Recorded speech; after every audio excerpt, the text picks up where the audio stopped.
Okay, Jesse, now I want you to go ahead and explain to me your VFR flight plan. Okay, so I have tail number, type aircraft. Man, that's like a 5-year-old flight plan form. We don't use those anymore. We use the ICAO International Flight Plan forms. International. Yes, this is what we use now. So go ahead and explain that to me. This is America. But here in America, we use the ICAO International Flight Plan form. Paid you $1,000, sir. We can use FAA today. Hey guys, Patrick with Answers to ACS. Understanding the elements of a VFR flight plan is something that you'll be expected to do on your check ride. This is evaluated by PAID K4 and S3 in the private pilot airplane ACS, as well as equivalent elements in the commercial pilot airplane ACS. Unfortunately, this one simple topic has now become a whole lot more complicated. Back in 2019, the FAA did away with the old flight plan format and adopted the ICAO flight plan, which is much more involved. To help with this, we've included an ICAO flight plan form in our Checkride Workbook, as well as a several-page quick reference. Let's get started. We're going to start with item 7, aircraft identification. In our case, it is November 1, 2, 3, Alpha Bravo. Flight rules, looking at our flight plan quick reference. V for VFR. Type of flight. G for general aviation.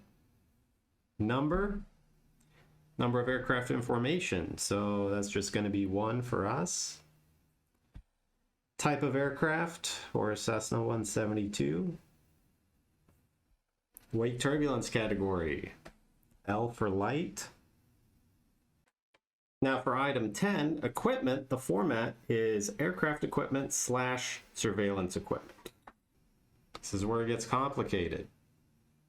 So we're going to go through this equipment table, marking what we have. Okay, so we don't have GLS. We do have LPV. We're going to assume that we have a G1000 NXI on our Cessna 172. We don't have Loran. We don't have DME. We don't have ACARS. We don't have ADF. We do have GNSS, GPS. We don't have HF. We don't have INS. We don't have CPDLC. We don't have MLS. We do have ILS, but that's included in S for standard.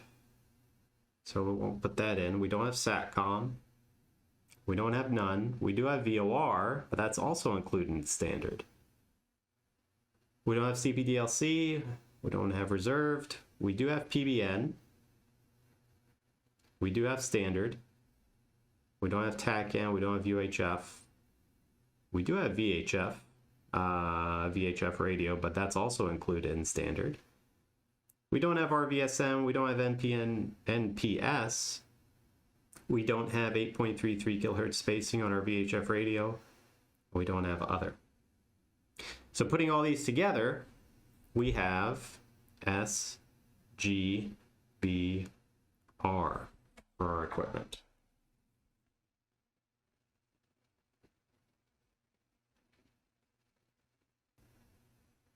After the slash is our surveillance equipment. We have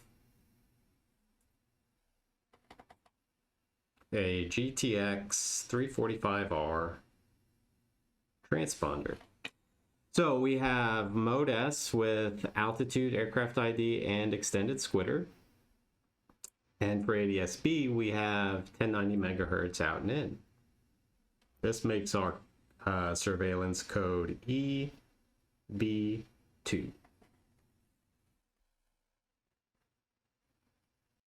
Moving on to departure aerodrome, that's going to be forward Sphinx. Departure time, 1900 Zulu. Cruising speed, I've got a format for it. So we'll say 115 knots. That's going to be N 0115. Level, it's our cruising altitude. We have a format for that as well. We'll say 4,500 So that's going to be A045. Route, we can leave blank for a VFR flight. Destination, Abilene Regional. Total EAT, that's estimated en route time.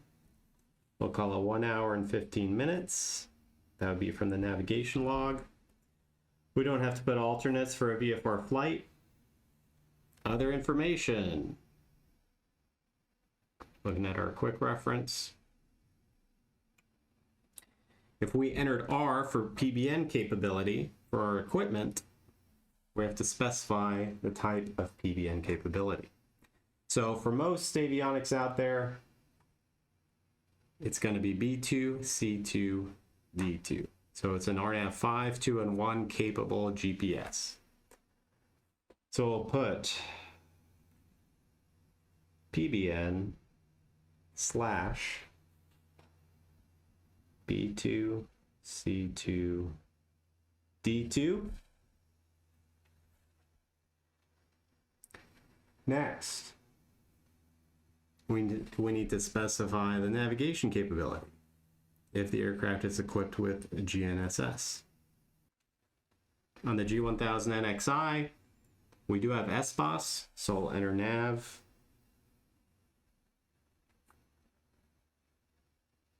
SBOS.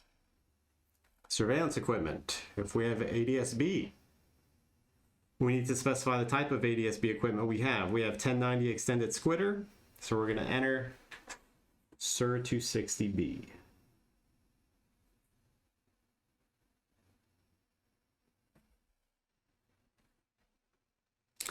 And lastly, the aircraft hexadecimal code. If we're equipped with ADS-B, we specify the tail number in hexadecimal. There's a number of online calculators you can use for this.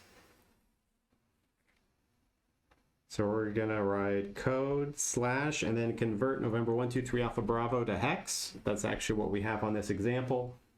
So that's A0589.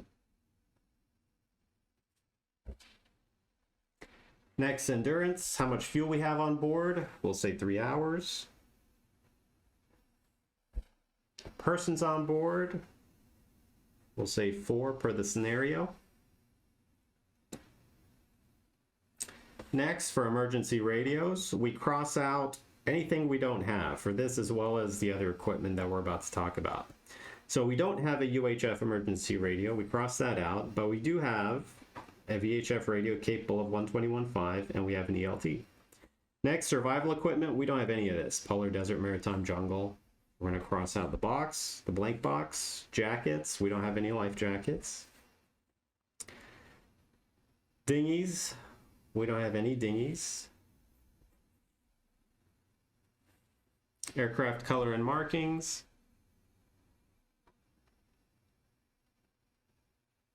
Let's say we are white and blue.